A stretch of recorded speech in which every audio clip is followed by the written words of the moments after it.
আজকে বিজেপির যিনি নেতা আছেন, এই নরেন্দ্র মোদী বলো বা জেপি নাড্ডাই বলো, তারা যখন চলে যাবেন তা কি বিজেপি থাকবে না? বিজেপি 16 আনা থাকবে।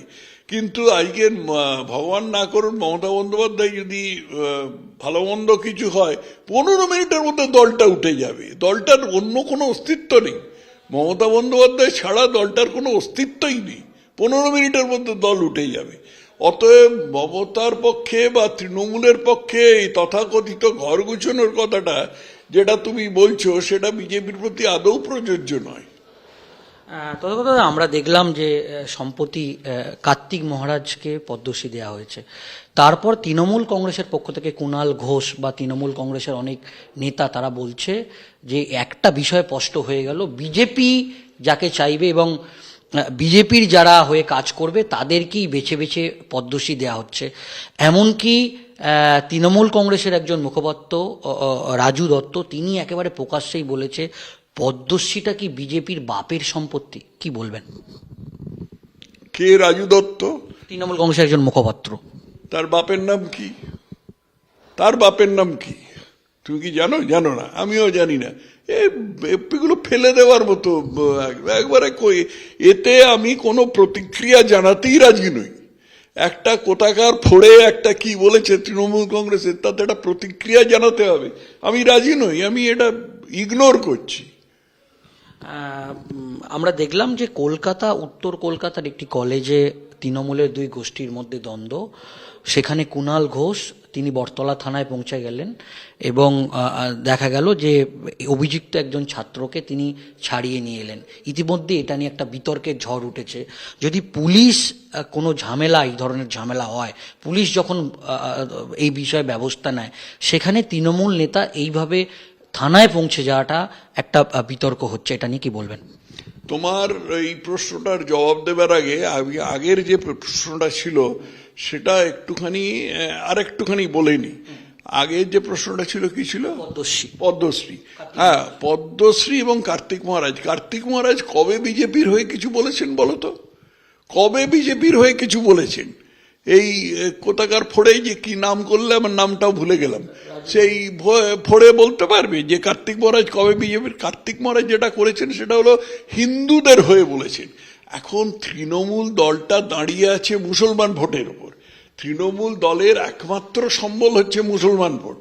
মুসলমান ভোট যদি কোনোভাবে চলে যায় তাহলে তৃণমূলের একেবারে মাথায় আকাশ ভেঙে পড়বে।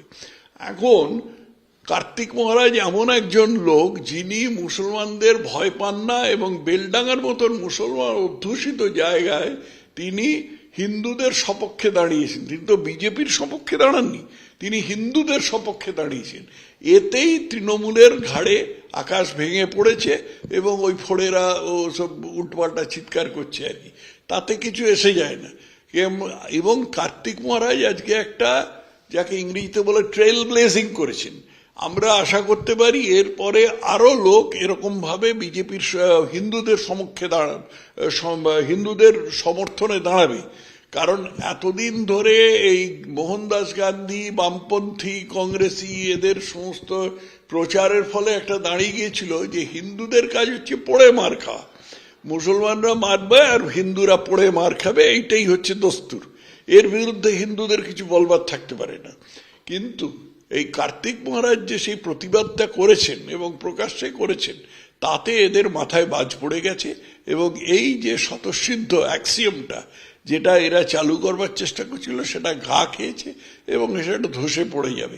এতেই হয়েছে তৃণমূলের রাগ, কারণ তাদের দুধেল গাইদের গায়ে আঁচড় পড়েছে।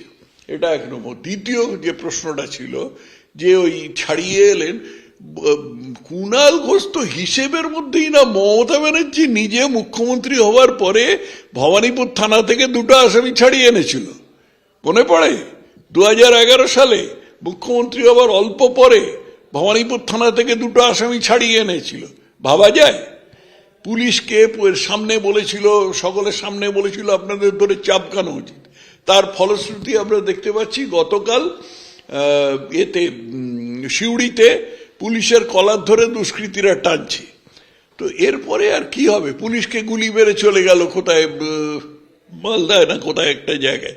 তো এরপরে আর কি হবে? এরপরে তো পুলিশের প্রতি মানুষের কোনো সামান্যতম শ্রদ্ধাও থাকবে না। মানুষ মানে দেশে যে ক্রাইম হয় না, অপরাধ হয় না, বা অপরাধীরা অপরাধ করতে ভয় পায়, তার মূল কারণ হচ্ছে পুলিশের ভয়। নাহলে কটা পুলিশ কি করতে পারে? পুলিশের ভয়ে আছে বলে অপরাধীরা অপরাধ করতে ভয় পায়। এখন মমতা ব্যানার্জি এবং তার এই চেলাচাউন্ডারা তারা খুব সিস্টেম্যাটিক্যালি পুলিশের ওপরে মানে মানুষের যা শ্রদ্ধা ছিল, যা ভয় ছিল, সেটা ধসিয়ে দিচ্ছেন। এটা সিপিএম আগে করেছিল, আজকে মমতা ব্যানার্জি তার সিপিএম এর মেধাবী ছাত্রী হয়ে ঠিক সেইটাই করছেন আর কি। তো তার ফল যা হবে তাই হবে আর কি, অর্থাৎ দেশে অপরাধ আরো বেড়ে যাবে। আপনি নিশ্চয়ই জানেন অভয়ার বাবা মা তিনি একটা মন্তব্য করেছেন, মুখ্যমন্ত্রীর ইস্তফা দেওয়া উচিত। আমরা যেটা দেখলাম যে তৃণমূল কংগ্রেসের পক্ষ থেকে আমরা দেখছি, তৃণমূল কংগ্রেসের শোভনদেব চ্যাটার্জি থেকে শুরু করে অনেকেই এখন বলছে যে অভয়ার বাবা মা রাজনীতি করছে। এমনকি আরও এক ধাপ এগিয়ে বলছে যে কিছুদিন আগেই শুভেন্দু অধিকারী তার বাড়িতে গিয়েছিলেন, তাই তিনি পরিচালিত হচ্ছেন, কারো দ্বারা পরিচালিত হয়ে তিনি রাজনীতি করছেন, তাই তিনি এই ধরনের মন্তব্যগুলো করছেন। এমনকি ফিরহাদ হাকিম এটা একেবারে প্রকাশ্যে বলেছেন যে উনি এতদিন ঠিক ছিলেন, এখন কারো দ্বারা পরিচালিত হচ্ছেন, তিনি রাজনীতি করতে চাইছেন। কি বলবেন? ফিরহাদ হাকিম তো সেটা বলেনি, তার উপরেও আরো বলেছিল যে ওর এসব বলবার এখতিয়ার নেই কোনো। ফিরহাদ হাকিম এসব কিছু বোঝে না। ফিরহাদ হাকিম একটা জিনিসই বোঝে, ইসলামে আনতে আসতে হবে সকলকে। যারা ইসলামে জন্মগ্রহণ করেনি তারা দুর্ভাগা। সেই জন্য ফিরহাদ হাকিম দাওয়াতে ইসলাম দিয়েছেন। দাওয়াতে ইসলাম মানে কি? ইসলামে সকলকে নিমন্ত্রণ করা। এইটাই ফিরহাদ হাকিম পারেন, এবং এইটের ফিরহাদ হাকিম নানাভাবে ব্যক্ত করেছেন। খিদিরপুরে গিয়ে বলেছেন এ তো মিনি পাকিস্তান, ইয়াল্লাহ ইনশাল্লাহ, এ তো মিনি পাকিস্তান, এরকম করে এইরকম সব কথাবার্তা বলে বেড়ান। তো ফিরহাদ হাকিমের কথায় এছাড়া ফিরহাদ হাকিম একজন মুসলিম মৌলবাদী, এবং তাকে অন্য কোনো তকমা দেওয়ার আমি প্রয়োজন বোধ করছি না। আর অন্য যারা বলেছেন যে শুভেন্দু অধিকারী যে অভয়ার বাবা মার কাছে গিয়েছিলেন, সেটা একটা একটা মানবতাপূর্ণ পদক্ষেপ। সেটাতে তৃণমূলের গোঁসা হয়েছে, কারণ তৃণমূল তো যাবে না। তৃণমূলের মধ্যে মানবতা নেই। তৃণমূলের মধ্যে দুটো জিনিস আছে, একটা হচ্ছে ভোটে জিততে হবে, আর দু নম্বর হচ্ছে টাকা খিঁচতে হবে। টাকা খিঁচে কালীঘাটে পৌঁছে দিতে হবে, তাহলে সব মাপ। আর নেত্রীর উদ্দেশ্য হচ্ছে ভোটে জিততে হবে। তো ওইখানে এই যে পরিবারটি তাদের সন্তানকে হারিয়েছে এবং এরকম নৃশংসভাবে হারিয়েছে, তাদের ওখানে গেলে তো টাকাও খেঁচে যাবে না, আর ভোটেও জেতা যাবে না। সেই জন্য তারা স্বাভাবিকভাবে তার বিরুদ্ধে কোনো কথা বলবে, যদি কেউ যায় তার বিরুদ্ধে কথা বলবে।